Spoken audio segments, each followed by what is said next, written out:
Pernahkah kamu merasa bahwa semakin kamu bicara, justru semakin banyak hal yang terasa kosong? Lucunya, kita hidup di dunia yang terlalu ramai. Semua orang ingin didengar, tapi tak banyak yang mau benar-benar mendengarkan. Kamu pun mungkin pernah merasa lelah, bukan karena aktivitasmu, tapi karena terlalu banyak energi habis untuk menjelaskan, membela diri, atau sekadar menjadi versi yang bisa diterima orang lain. Diam sering disalahpahami, dianggap tanda kelemahan, disangka bentuk penolakan.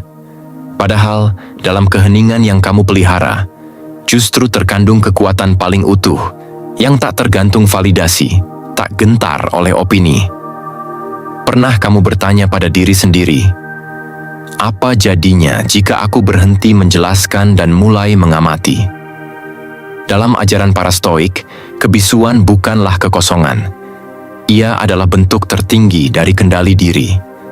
Saat orang lain tergesa bereaksi, kamu memilih memahami. Saat yang lain bersaing untuk bicara paling keras, kamu belajar mengendapkan makna. Karena kamu tahu, suara yang paling jernih seringkali terdengar saat tak ada kata yang diucapkan. Mungkin kamu sedang berada di fase itu sekarang. Ingin menjauh dari kebisingan, jenuh dengan dramatisasi, dan perlahan mulai menyukai kesendirianmu sendiri. Itu bukan pelarian, itu evolusi. Ketika kamu mulai fokus pada dirimu sendiri dan berhenti menanggapi segala sesuatu yang tak relevan, arah hidupmu jadi lebih jelas. Bukan karena jalannya lebih mudah, tapi karena kamu tak lagi berjalan untuk menyenangkan semua orang. Dan inilah yang akan kita bahas hari ini, tentang diam, tentang kekuatan dalam fokus, dan tentang seni melepaskan hal-hal yang tidak membawamu kemana-mana. Pastikan kamu menonton sampai akhir agar tidak kehilangan makna penting dari pembahasan ini. Dan jangan lupa untuk berlangganan agar kita bisa terus berbagi perspektif yang menginspirasi satu sama lain. Mari kita mulai.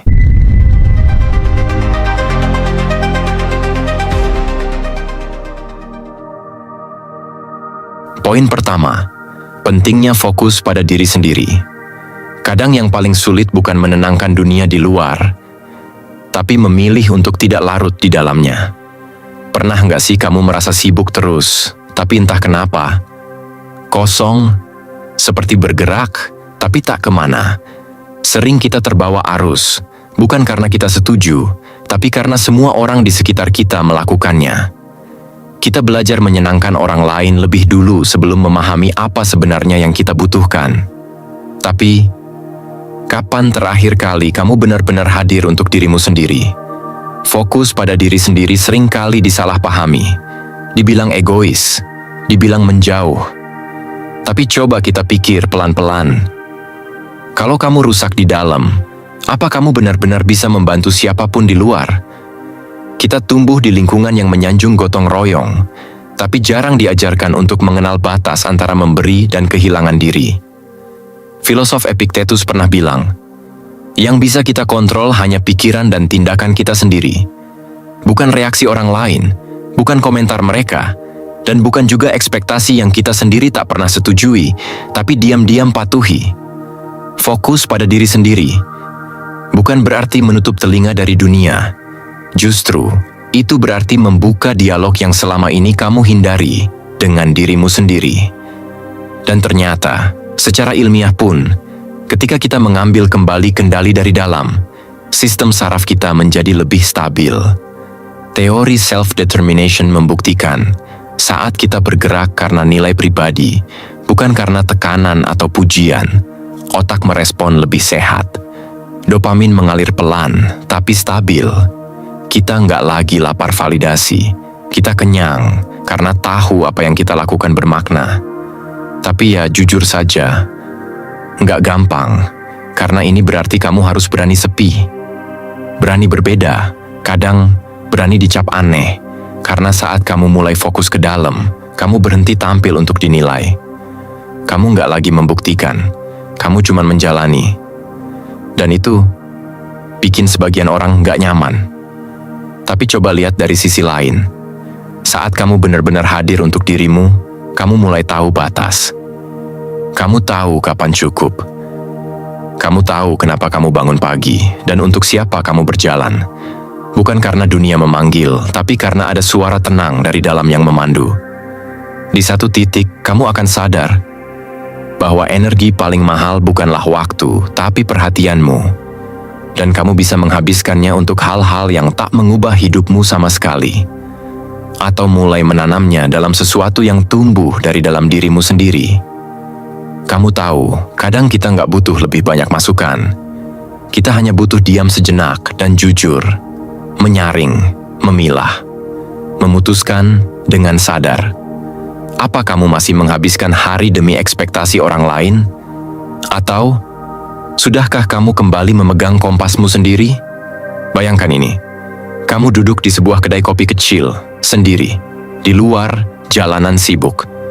Tapi di dalam dirimu, pelan-pelan, semua mulai hening. Kamu menulis. Bukan untuk dibaca orang, tapi untuk memahami. Kamu membaca buku yang tak populer, tapi kamu suka. Kamu menolak ajakan nongkrong yang tak kamu butuhkan. Dan kamu tersenyum, bukan karena difoto, tapi karena tenang. Di titik itu, kamu mulai paham bahwa hidup bukan tentang siapa yang tahu kamu sibuk. Tapi seberapa dalam kamu tahu kemana kamu berjalan. Dan jangan salah, fokus pada diri sendiri bukan berarti antisosial. Justru saat kamu utuh, kamu hadir lebih penuh. Saat kamu tidak haus pujian, kamu bisa memberi tanpa berharap balasan. Saat kamu tahu siapa dirimu, kamu gak ikut-ikutan. Kamu memilih, dan itu membuatmu kuat. Tapi memang, jalan ini sepi, kadang sunyi. Tapi bukan karena kamu salah, melainkan karena kamu sedang pulang ke dalam dirimu sendiri. Jadi, kalau hari ini kamu mulai mempertimbangkan untuk menarik sedikit perhatian dari luar dan menaruhnya ke dalam, itu bukan mundur, itu meluruskan arah, lalu berjalan perlahan, tapi pasti. Apakah kamu sudah cukup mengenal dirimu sendiri, atau kamu hanya akrab dengan suara-suara luar yang kebetulan keras? Silakan renungkan, tak perlu dijawab sekarang. Tapi satu hal yang pasti, keheninganmu bukan kelemahan. Bisa jadi, itu awal dari arah baru. Poin kedua, mengapa berbicara lebih sedikit menghasilkan hasil yang lebih besar? Pernah nggak kamu merasa, kamu sudah menjelaskan semuanya, sudah bicara panjang lebar, tapi tetap nggak dimengerti?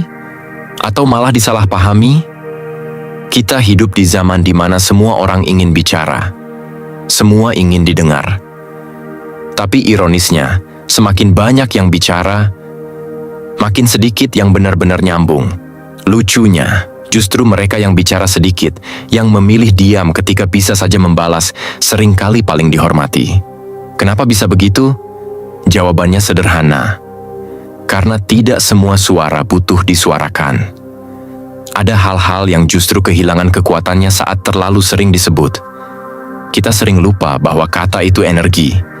Dan setiap kali kamu bicara, kamu sedang mengalirkan energi itu keluar. Tapi, apa kamu yakin semua orang yang kamu beri energi itu benar-benar layak mendapatkannya? Mari kita tarik pelan-pelan. Kalau kamu perhatikan, banyak sosok kuat di sekitar kita, jarang bicara. Mereka mengamati, menyimak, dan hanya berbicara saat perlu. Tapi justru karena itulah, ketika mereka akhirnya bersuara, semua orang mendengar. Bukan karena suara mereka keras, tapi karena diam mereka berbobot. Dan ini bukan cuma soal gaya, tapi otaknya juga memang bekerja berbeda. Secara neurologis, setiap kali kita mengambil jeda sebelum merespons, prefrontal cortex, bagian otak yang bertanggung jawab atas keputusan matang, aktif lebih optimal. Sebaliknya, kalau kita langsung bereaksi, yang dominan justru amigdala, pusat emosi reaktif dan impulsif. Artinya, mereka yang tenang dan berbicara seperlunya. Bukan pasif, mereka justru sedang memproses lebih dalam. Sekarang bayangkan kamu duduk dalam sebuah pertemuan. Semua orang bicara saling tumpang tindih. Kamu bisa ikut menyela, menunjuk grafik, berdebat angka. Tapi kamu pilih mendengarkan, kamu mencatat, kamu membiarkan semua selesai, lalu baru bicara. Satu kalimat, dan semua orang menoleh. Itu bukan tentang siapa paling cepat bicara, tapi siapa paling tepat memilih momen. Dan ya, terkadang kita bicara terlalu banyak karena takut. Takut disalahpahami, takut dianggap lemah, takut kehilangan kendali. Padahal, seringkali kekuatan justru muncul ketika kita tidak merasa perlu menjelaskan. Stoikisme mengajarkan ini dengan jelas. Seperti Marcus Aurelius bilang, jika itu bukan bagian dari tugasmu, jangan terlibat. Jika itu bukan milikmu untuk dikendalikan, jangan ganggu pikiranmu. Termasuk soal perkataan. Semakin sedikit kamu bicara, semakin besar peluangmu memilih kata yang tepat. Dan semakin dalam kata itu menancap, bukan di telinga, tapi di kesadaran orang lain. Tapi memang, ini butuh latihan. Kita terbiasa mengisi kekosongan dengan suara. Bahkan ketika kita sendiri tidak yakin dengan apa yang kita ucapkan, kita takut hening dianggap canggung. Padahal, di dalam jeda itulah makna sering muncul. Neuroscience menyebutnya salience network. Bagian otak yang aktif saat kita berhenti dan menyadari apa yang penting. Ketika kamu diam, otakmu memilah, membersihkan noise, dan hanya menyisakan hal-hal yang esensial. Disitulah kualitas tumbuh. Sekarang mari kita renungkan bareng. Bagaimana jika kamu mulai mengurangi kata yang keluar hari ini? Bukan berarti kamu menahan diri terus, tapi hanya bicara saat kamu benar-benar sadar. Tidak lagi berbicara hanya untuk memenuhi ruang, tapi mengisinya dengan sesuatu yang pantas, sesuatu yang hidup. Apa yang berubah? Mungkin awalnya kamu akan merasa asing, terlihat pasif, mungkin ada yang salah paham, tapi pelan-pelan, kamu akan menyadari bahwa kamu tidak lagi capek menjelaskan, bahwa kamu mulai punya kendali atas kata-katamu, dan yang paling penting, kamu tidak lagi merasa perlu membuktikan apapun dengan suara, karena saat kamu berhenti membuang energi pada kata-kata yang tak perlu, kamu mulai mengumpulkan kekuatan untuk hal-hal yang benar-benar penting. Dan pada titik itu, kata-katamu tak lagi sekadar bunyi, tapi jadi sinyal bahwa kamu hadir, utuh, sadar, dan berarti. Jadi sekarang, coba tanyakan ke dirimu sendiri. Apakah aku masih bicara karena yakin? Atau hanya karena takut diam? Kamu tidak perlu jawab sekarang, tapi ingat, diam yang jernih bisa lebih kuat dari ribuan kata yang terburu-buru, dan kamu selalu punya pilihan untuk jadi lebih dalam, bukan lebih nyaring. Poin ketiga, bagaimana mengabaikan hal-hal negatif. Ada satu momen yang sangat sunyi, tapi dampaknya luar biasa besar. Saat kamu memutuskan untuk tidak menanggapi, bukan karena kamu lemah, tapi karena kamu sudah cukup kuat untuk tidak perlu membuktikan apapun ke siapapun. Menariknya, semakin kamu fokus pada diri sendiri, semakin kamu sadar bahwa tidak semua hal pantas mendapatkan energi darimu. Bukan karena kamu tidak peduli, tapi karena kamu mulai bisa membedakan mana yang benar-benar penting dan mana yang hanya bising. Biasanya kita terlalu cepat terpancing. Satu kalimat sarkas, satu komentar sinis, satu kritikan yang tidak kamu minta, langsung membuat kita ingin menjelaskan, membalas, atau sekadar membela diri. Tapi pernahkah kamu bertanya, siapa yang sedang kamu layani saat itu? Dirimu? Atau egomu? Stoikisme mengajarkan bahwa reaksi adalah pilihan, bukan kewajiban. Kamu tidak harus terpancing hanya karena seseorang melemparkan umpan. Kamu boleh memilih diam, boleh memilih tidak terlibat, dan justru disitulah letak kendali batinmu diuji. Bukan saat kamu berteriak, tapi ketika kamu tahu bisa bicara, tapi memilih tenang. Secara psikologis, kita memang cenderung lebih cepat menyerap hal negatif. Ini disebut negativity bias. Otak kita berevolusi untuk memberi perhatian lebih pada potensi ancaman. Karena itu, komentar buruk terasa lebih menusuk dibanding pujian panjang. Tapi bukan berarti kita harus tunduk pada sistem itu selamanya. Neuroplastisitas memungkinkan kita untuk melatih ulang otak. Caranya? Latih diri untuk jeda, untuk tidak langsung bereaksi. Karena dalam jeda itu, kamu memindahkan kendali dari amigdala ke prefrontal cortex. Kamu memberi ruang untuk berpikir, bukan hanya merespon. Bayangkan kamu sedang jalan sendirian. Langit mendung, kamu lelah. Lalu dari seberang jalan, ada seseorang yang menggumamkan sesuatu yang kasar. Dulu mungkin kamu akan langsung menoleh, melawan, atau minimal memendam. Tapi sekarang, kamu hanya melihat sejenak, tersenyum tipis, lalu berjalan lagi. Kamu tidak menyerapnya. Kamu tahu, itu bukan tentangmu. Itu hanya suara dari seseorang yang belum beres dengan dirinya sendiri. Dan kamu tidak harus menjadi tempat sampah untuk emosi orang lain. Kalau kamu pikirkan lebih dalam, hal-hal negatif sering tidak hidup karena intensitasnya, tapi karena kamu memberinya ruang. Seperti radio rusak yang tetap kamu nyalakan. Padahal kamu bisa memutar tombol atau cukup cabut colokannya. Menariknya, banyak orang terlalu sibuk membuktikan bahwa mereka tidak seperti yang dikatakan orang lain. Aku bukan pemalas. Aku tidak egois. Aku nggak kayak gitu kok. Tapi, siapa sebenarnya yang kamu coba yakinkan? Orang lain? Atau dirimu sendiri yang belum benar-benar yakin? Saat kamu belajar mengabaikan hal negatif, kamu sebenarnya sedang membersihkan ruang batin. Dan dalam ruang yang bersih itu, kamu bisa membangun pondasi yang jauh lebih kuat. Bukan karena tidak ada kritik, tapi karena kamu tahu kritik mana yang membangun dan mana yang hanya cermin retak dari luka orang lain. Dan kamu pun mulai menyadari satu hal yang sangat penting. Tidak semua hal harus kamu proses. Tidak semua perasaan harus kamu tanggapi. Tidak semua komentar harus kamu pikirkan. Kadang, yang kamu butuhkan hanya menarik napas dalam-dalam dan mengingat siapa dirimu tanpa perlu dijelaskan kepada siapapun. Apakah ini artinya kamu jadi acuh? Tidak juga. Tapi kamu jadi sadar bahwa menjaga ketenangan jauh lebih penting daripada memenangkan argumen yang bahkan tidak kamu butuhkan. Dalam skenario lain, kamu berada di ruang kerja. Seorang rekan kerja membuat komentar pasif-agresif tentang performamu. Sebelumnya, itu akan mengganggumu berhari-hari. Tapi sekarang, kamu hanya mencatat. Catatan dari seseorang yang sedang lelah. Kamu tidak menyerap, kamu tidak menepis, kamu hanya lewat. Dan disitulah kamu mengerti. Mengabaikan hal negatif bukan tentang pura-pura tidak terasa, tapi tentang memilah mana yang layak ditaruh di dalam, dan mana yang cukup dilewati begitu saja. Jadi pertanyaannya sekarang, sudah seberapa sering kamu mengizinkan hal-hal kecil mengganggu kedamaianmu?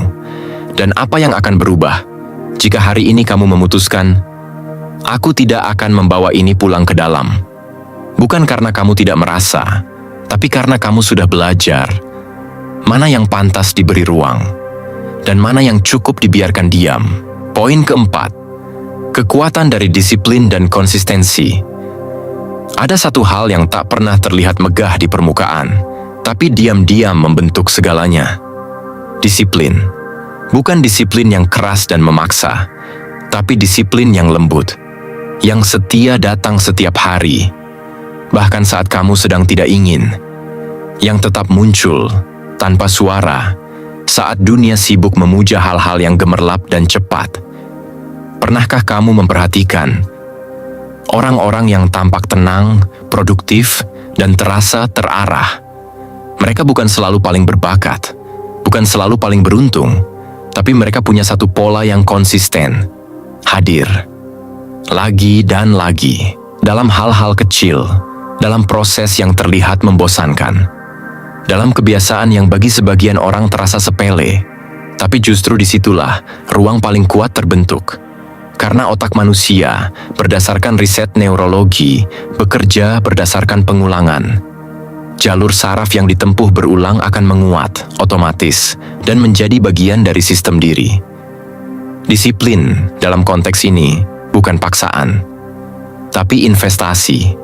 Dan yang menarik, semakin kamu terbiasa hadir secara teratur, semakin kamu tidak perlu lagi memaksa diri. Karena yang awalnya berat, perlahan jadi ringan. Yang dulunya perlu dorongan motivasi, kini jadi bagian dari identitasmu. Bayangkan ini, setiap pagi kamu bangun pukul 5.30, tanpa alarm. Bukan karena kamu disiplin besi, tapi karena tubuhmu tahu ada yang perlu kamu lakukan. Kamu menulis 5 menit, berolahraga 15 menit, membaca 10 halaman buku yang kamu pilih sendiri. Lalu kamu duduk sebentar dalam diam, hening, dan entah kenapa, kamu merasa utuh. Kamu tidak sedang mengejar apapun, kamu tidak sedang menunjukkan ke siapapun, tapi kamu tahu, ini bagian dari caramu bertumbuh. Dan itu cukup. Itulah yang disebut kebebasan dalam disiplin. Saat kamu tidak lagi dikendalikan mood atau dorongan sesaat, tapi kamu memilih dengan sadar, dan terus kembali pada pilihan itu setiap hari. Epictetus bilang, kebebasan sejati bukan melakukan semua yang kamu mau, tapi kemampuan untuk tidak terikat oleh hal-hal yang mengendalikanmu. Disiplin dalam hal ini bukan borgol, tapi jembatan, karena setiap tindakan kecil yang kamu ulangi sedang membentuk arah hidupmu. Tidak terlihat sekarang, tapi sangat terasa nanti. Namun realitanya, banyak orang menolak proses ini. Mereka ingin cepat, mereka ingin instan, dan ketika hasil tak kunjung datang, mereka menyerah atau menyalahkan. Padahal bukan karena tidak mampu, tapi karena tidak sabar menunggu benih yang belum tumbuh.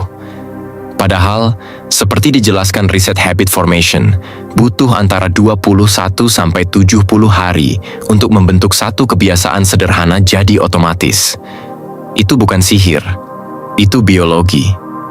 Dan ya, terasa lambat, tapi justru karena itulah dampaknya dalam dan yang sering dilupakan. Disiplin bukan soal keras kepala menyelesaikan to-do list, tapi kemampuan untuk hadir, bahkan saat kamu sedang tidak yakin. Kunci dari semua pencapaian yang nyata bukanlah semangat yang besar, tapi langkah kecil yang tidak berhenti. Apakah akan membosankan? Mungkin. Apakah akan membuatmu terlihat biasa aja di mata orang lain? Bisa jadi. Tapi justru itu kekuatannya. Karena kamu tidak membangun hidupmu dari pujian. Kamu membangunnya dari kehadiran yang terus berulang, hari demi hari, bahkan saat tidak ada yang menonton. Dan dari situ, tumbuh sesuatu yang tidak bisa dibeli. Ketenangan dalam arah. Jadi, sebelum kamu mulai hal baru lagi, coba lihat ke dalam. Apa satu kebiasaan kecil yang bisa kamu ulangi setiap hari, tanpa drama, tanpa perlu disaksikan? Tulis, lalu hadir. Ulangi. Dan biarkan waktu membuktikan bahwa hal paling membosankan hari ini bisa jadi pilar kehidupanmu esok. Diameter tapi kuat. Seperti akar. Dan kamu akan tahu bahwa kamu sedang tumbuh. Bukan tergesa, tapi teguh. Poin kelima. Mengapa kamu harus melepaskan orang-orang yang toksik? Pernah nggak kamu duduk bersebelahan dengan seseorang, tapi rasanya seperti sedang berdiri sendirian di tempat yang asing? Tubuhmu hadir, tapi jiwamu seperti ditahan. Bukan oleh ruangan, bukan oleh kata-kata, tapi oleh energi yang entah kenapa membuatmu menutup diri pelan-pelan. Kamu nggak tahu pasti kenapa, tapi kamu tahu, ada sesuatu yang salah. Banyak hubungan berjalan bukan karena saling menguatkan, tapi karena kita terbiasa bertahan. Kadang karena takut menyakiti, kadang karena takut kehilangan, dan seringkali karena takut sendirian. Tapi disitulah jebakan sunyi itu bermula. Bertahan bukan karena cinta, tapi karena rasa bersalah. Karena dia itu keluarga, atau dia nggak selalu buruk, atau karena, udah terlalu lama. Padahal, bukan lamanya yang jadi soal, tapi dampaknya. Kalau setiap pertemuan membuatmu cemas, kalau setiap obrolan membuatmu mempertanyakan dirimu sendiri, kalau setelah bersama seseorang, kamu malah lelah bukan lega, apa yang sebenarnya sedang kamu pertahankan? Neuroscience bicara jelas, Kontak rutin dengan orang toksik bisa memicu aktivasi sistem stres tubuh secara kronis. Kortisol tinggi, ketegangan otot, pola tidur terganggu, sistem imun turun. Dan yang lebih dalam dari itu, kamu mulai mempertanyakan nilai dirimu sendiri. Pelan, tapi pasti. Seperti tetesan air yang terus menghantam batu, tidak langsung pecah, tapi retak. Lalu kenapa banyak yang tetap bertahan? Karena kita dilatih untuk percaya bahwa menjauh itu egois, bahwa memutuskan ikatan berarti durhaka, padahal tidak semua hubungan itu rumah. Kadang, justru diam-diam menjadi penjara.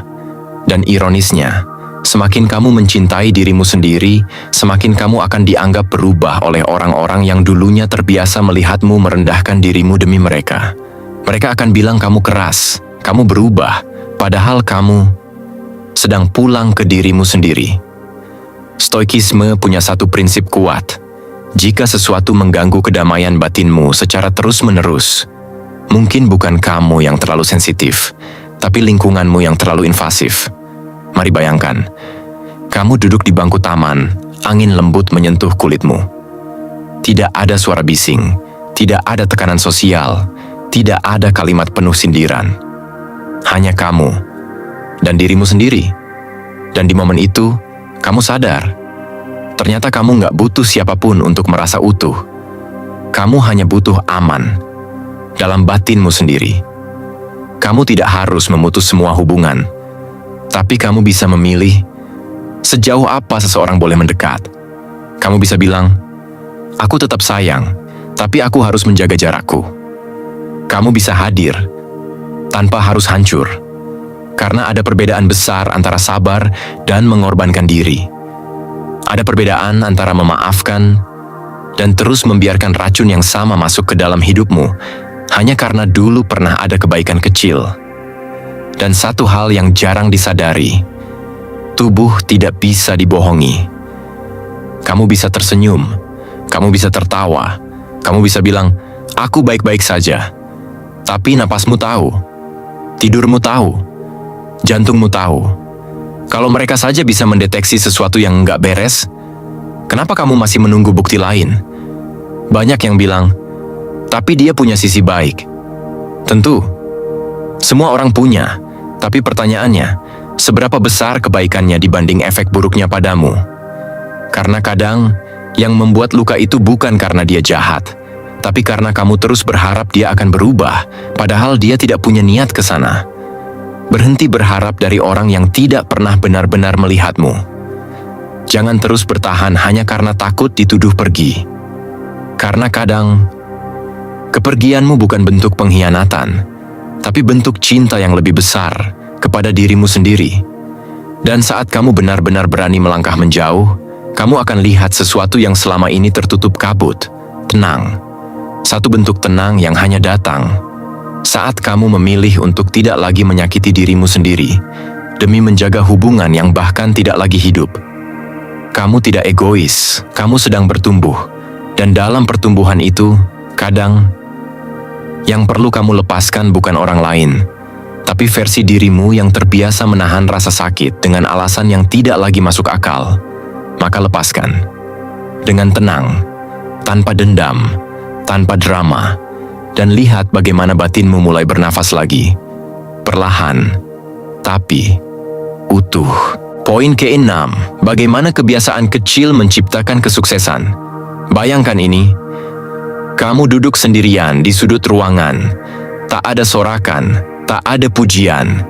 Hanya kamu, secangkir kopi, dan satu kalimat yang kamu tulis pagi ini.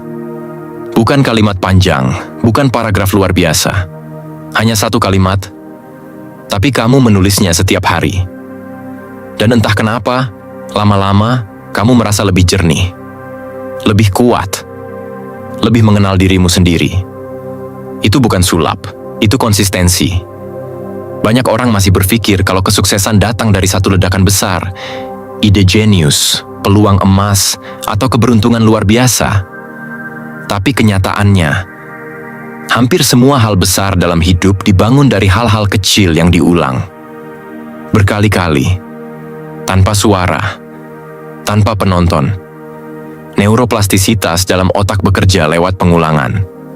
Ketika kamu melakukan satu hal kecil secara konsisten, otakmu mulai membentuk jalur baru. Ia menciptakan koneksi, memperkuatnya, sampai akhirnya tindakan itu menjadi otomatis. Seperti saat kamu mengikat tali sepatu, nggak perlu dipikir lagi. Tubuhmu sudah tahu caranya.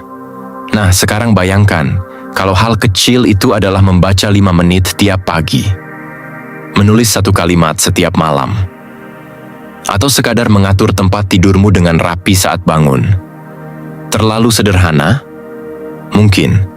Tapi saat kamu melakukannya setiap hari, otak mulai mengasosiasikan tindakan itu dengan kontrol, stabilitas, dan rasa percaya diri. Masalahnya, kita sering melewatkan itu. Kita mencari perubahan yang cepat, instan, kelihatan hebat. Kita ingin hasil sekarang juga. Padahal, proses itu nggak selalu Instagramable. Kadang bahkan membosankan. Tapi justru disitulah kekuatannya.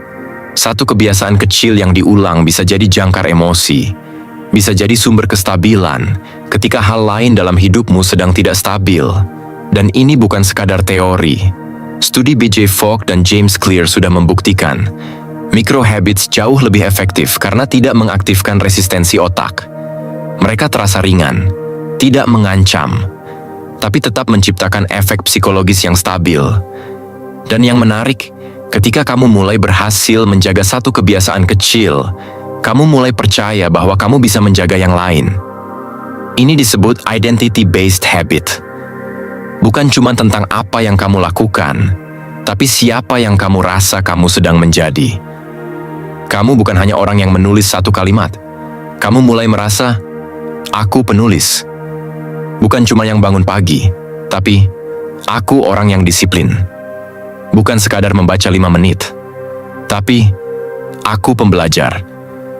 Identitasmu berubah, bukan karena pengakuan orang lain, tapi karena dirimu sendiri menyaksikan prosesmu, hari demi hari. Dan di tengah perjalanan itu, tanpa sadar kamu sedang membangun seseorang yang baru.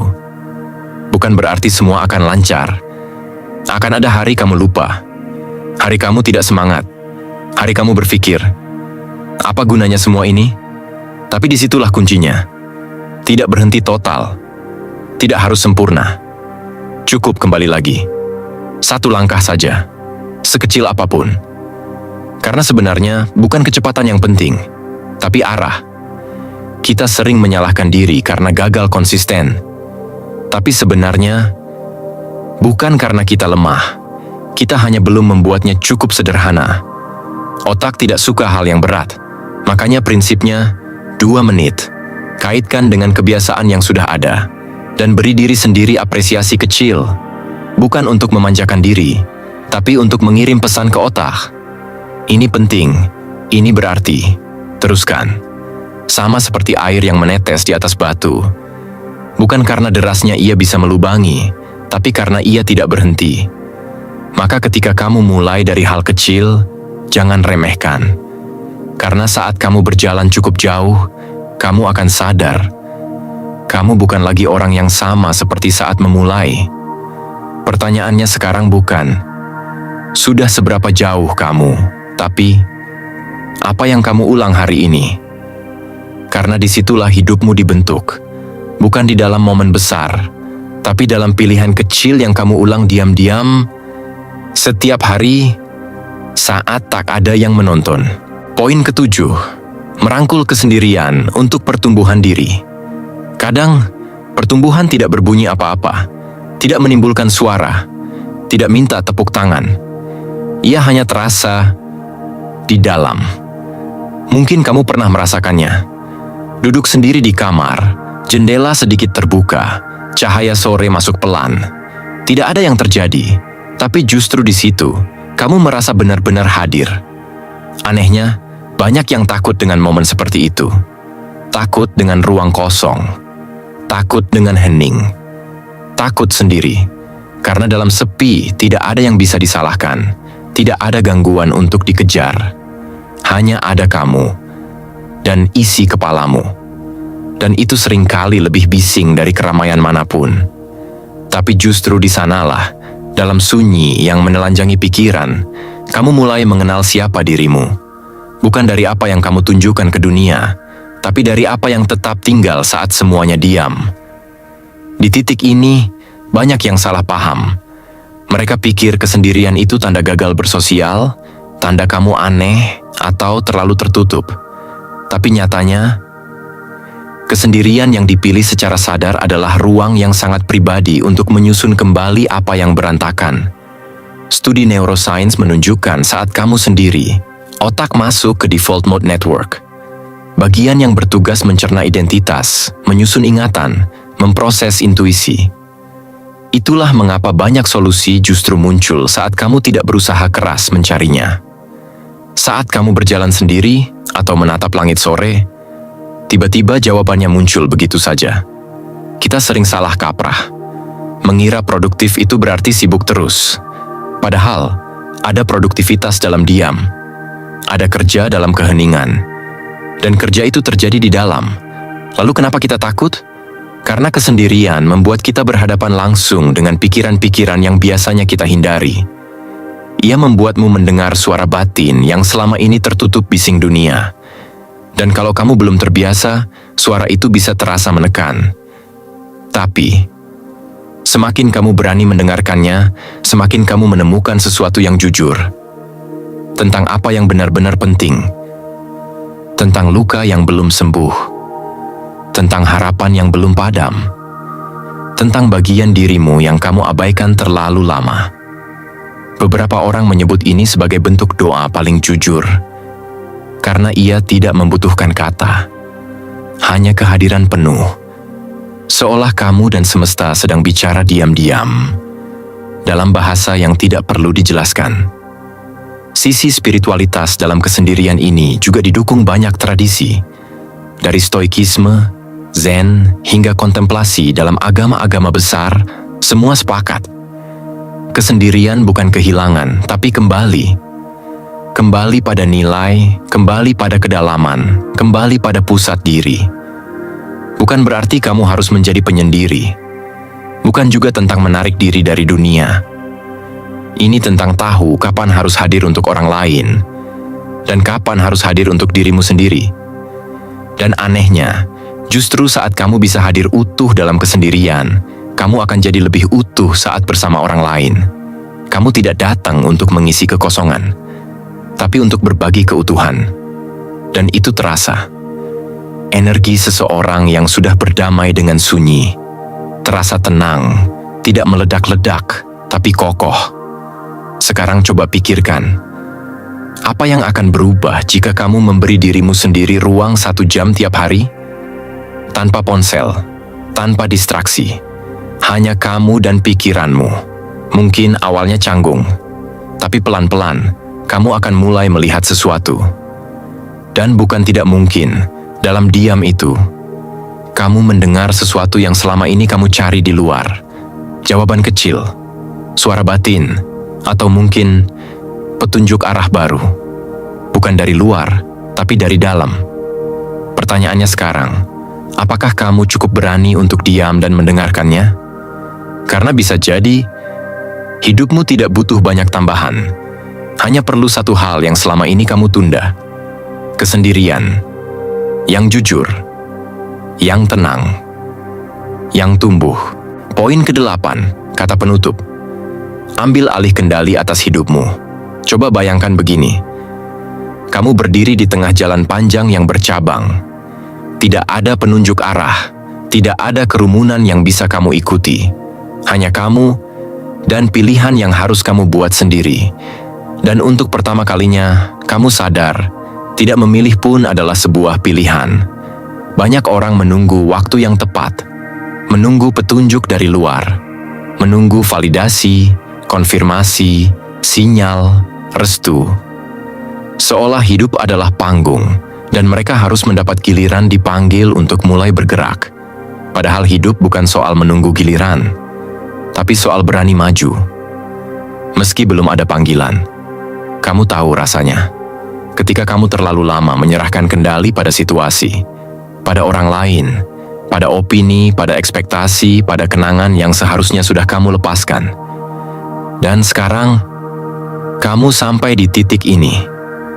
Titik di mana kamu mulai bertanya, apa yang sebenarnya sedang aku jalani?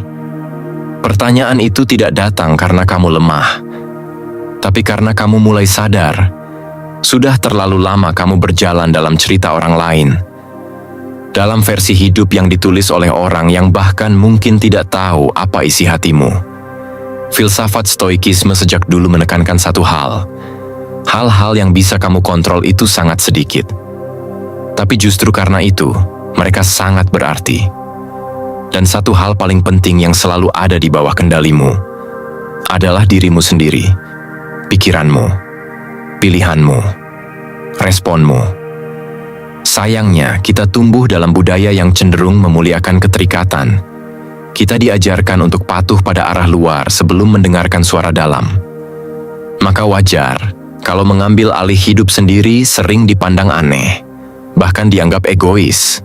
Tapi coba lihat lebih dalam. Bukankah justru menyalahkan luar terus-menerus membuat kita kehilangan bentuk? Kita hanya menjadi reaksi, bukan arah. Sains bicara begini, saat kamu mengambil keputusan sadar secara rutin, otakmu, tepatnya bagian prefrontal cortex, menguat. Ini bagian yang bertanggung jawab atas regulasi emosi, rencana jangka panjang, dan pengambilan keputusan logis. Jadi, semakin kamu melatih kemandirian keputusan, semakin kuat kamu menghadapi hidup. Bukan berarti semua keputusanmu akan selalu benar, tapi setiap keputusan yang kamu ambil sendiri akan memperjelas siapa kamu sebenarnya. Bukan siapa yang orang lain harapkan kamu jadi. Bayangkan jika kamu hanya mulai dari satu hal. Misalnya, memilih dengan sadar untuk tidur lebih awal. Atau membatasi interaksi yang membuatmu lelah. Atau sekadar mengambil waktu 5 menit setiap pagi untuk menanyakan pada dirimu sendiri, apa yang aku butuhkan hari ini? Dari luar mungkin tidak terlihat seperti perubahan besar, tapi dalam ada perubahan struktur, emosional, kognitif. Energi hidupmu mulai kamu arahkan, bukan lagi tercecer untuk semua hal yang tidak kamu pilih dengan sadar. Dan ketika kamu mulai melangkah dengan arah sendiri, kamu juga mulai menemukan keberanian baru. Bukan keberanian untuk membuktikan diri, tapi keberanian untuk hidup sesuai nilai. Untuk memilih ulang, untuk memulai ulang, untuk berkata, aku tidak harus hidup seperti yang dulu jika itu bukan aku. Kamu tidak butuh lampu sorot. Kamu hanya perlu pijakan. Dan kalau kamu tanya, apa risikonya? Risikonya, kamu akan disalahpahami. Kamu akan ditinggal beberapa orang. Kamu akan merasa sendirian di awal. Tapi, di balik itu, kamu juga akan merasa utuh. Kamu akan merasa kembali menjadi manusia yang bertanggung jawab penuh atas hidupnya sendiri. Dan itu tidak ternilai. Kamu tidak harus mengendalikan dunia, tapi kamu bisa belajar mengendalikan arah yang kamu ambil di dunia ini. Mulai hari ini, ambil kembali kendalinya. Dan jika suatu hari kamu kembali tersesat, itu bukan karena kamu lemah, tapi karena kamu sedang belajar menyetir di jalan yang tidak pernah diajarkan orang lain kepadamu. Kamu cukup berhenti sejenak. Dengarkan lagi dirimu. Lalu, pilih satu langkah kecil yang kamu tahu bukan hasil paksaan, tapi hasil kesadaran. Itu saja sudah cukup. Karena hidup yang sadar tidak dibangun dari langkah besar, tapi dari arah yang kamu pilih berulang kali. Dengan tenang, kesimpulan, kamu mungkin tak menyadarinya, tapi selama ini kamu terus berjalan dengan suara-suara di sekelilingmu yang terlalu ramai. Mereka bilang, kejar ini, miliki itu, jangan tertinggal. Mereka memberi arah, tapi bukan untukmu, melainkan untuk bayangan ideal yang mereka ciptakan. Dan kamu diam-diam mengikutinya, karena kamu takut berhenti. Takut bila terlalu lama diam, kamu akan kehilangan sesuatu.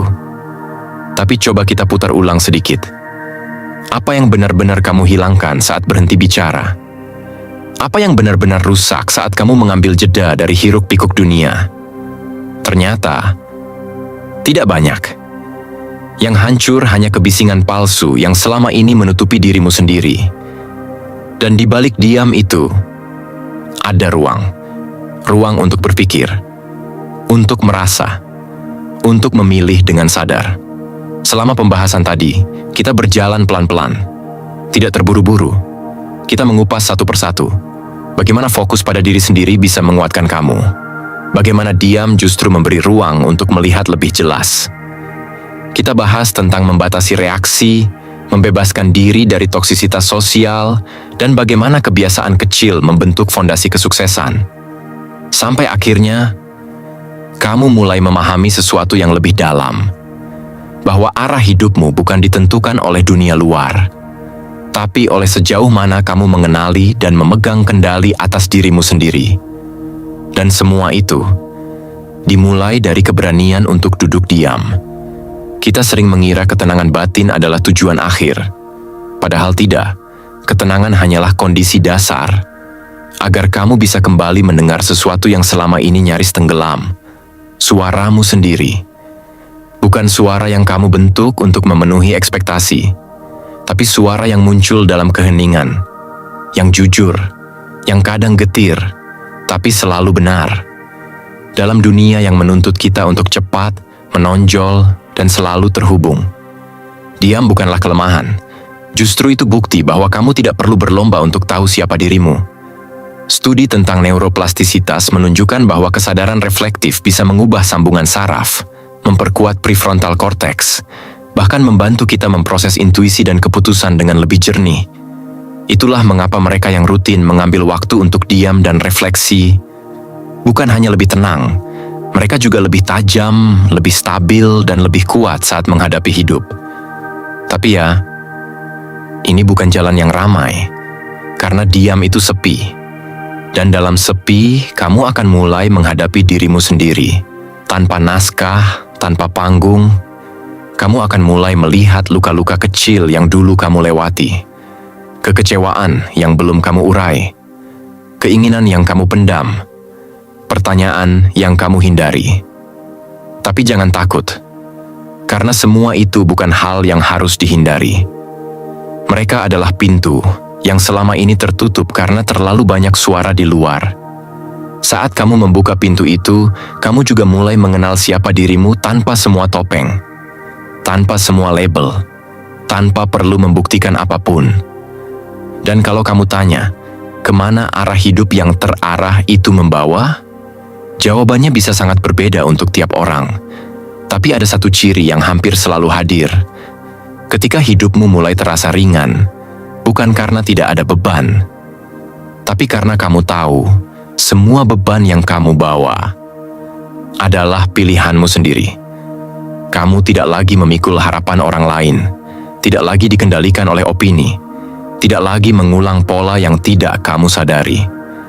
Kamu tidak berusaha membuktikan, hanya berusaha hadir sepenuhnya. Dan itu jauh lebih kuat daripada semua kesuksesan yang disorot lampu. Mungkin sekarang kamu belum sampai di sana. Dan tidak apa-apa, kamu tidak perlu berubah total dalam semalam. Kamu hanya perlu mulai dari satu titik, dari satu keputusan kecil untuk mendengarkan dirimu sendiri, dari satu keberanian untuk diam sebentar sebelum merespons, dari satu kesadaran bahwa kamu berhak menentukan arah, meski perlahan, karena di ujungnya nanti, bukan seberapa cepat kamu sampai yang penting, tapi seberapa sadar kamu menjalani semuanya, dan semua itu dimulai saat kamu fokus pada diri sendiri, dan belajar untuk diam.